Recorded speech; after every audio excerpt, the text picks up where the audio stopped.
As a country, Namibia, known as a learning nation, I must tell that we are happy, we are impressed so far with all the discussions and the participations. We have also made a lot of inputs as a country to share our best practices, and we have learned a lot from our counterparts, especially Africa, where we are sharing the similarities as far as the housing backlog and the issue of the financing is concerned. So, in the nutshell, I must say, to answer your question, that I am very impressed. I'm happy.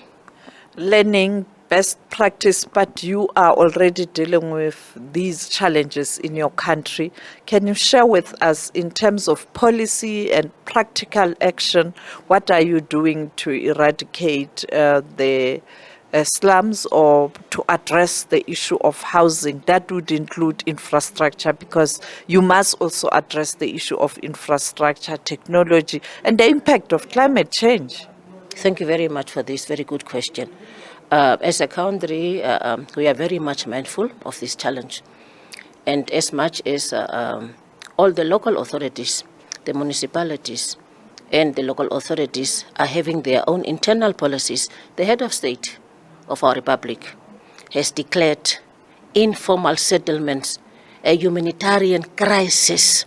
And as a result, the line ministry, which I am the deputy minister of, we had to now pull all the resources, all our stakeholders together to come up with policies, real-time policies as to how to address these informal settlements.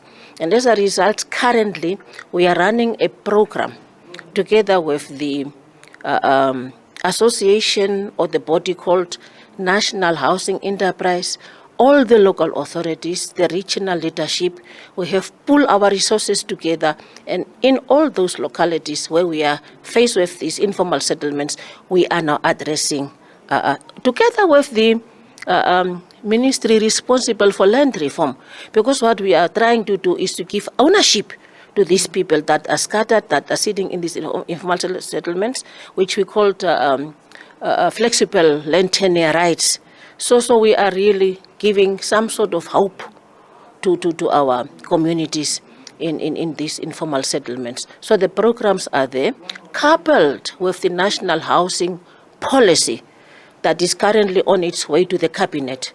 That's where we are also trying to address all these issues of sourcing funding, especially the affordable funding and so on.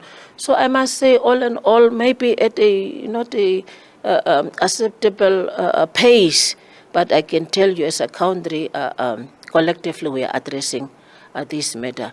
We are now also inviting the private sector to come on board, because these people coming from these informal settlements are working in the private sectors. They are workers at the banks, they are workers at the mines, they are workers at different private institutions.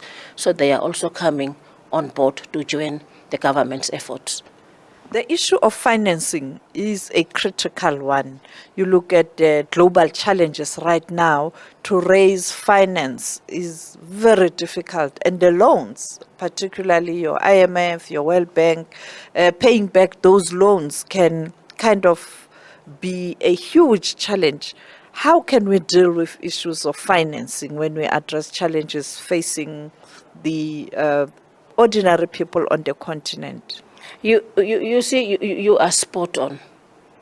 As a small developing country in Africa, Namibia, we don't have all these resources to respond to these rapid needs in terms of the housing needs of our people.